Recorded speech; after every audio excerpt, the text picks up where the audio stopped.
أكبر غلطة ممكن تعمليها أول ما تقرري تبتدي مشروعك الصغير.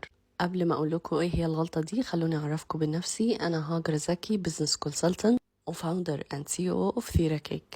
لو بتحلمي بقالك فترة إنك تبتدي البزنس بتاعك بس محتارة تبتدي في إيه بالظبط، بس في قعدة جد كده بينك وبين نفسك قلتي خلاص أنا هبتدي في بزنس دوناتس، ده بيكسب جامد جدا، أو حتى هوديز مثلا.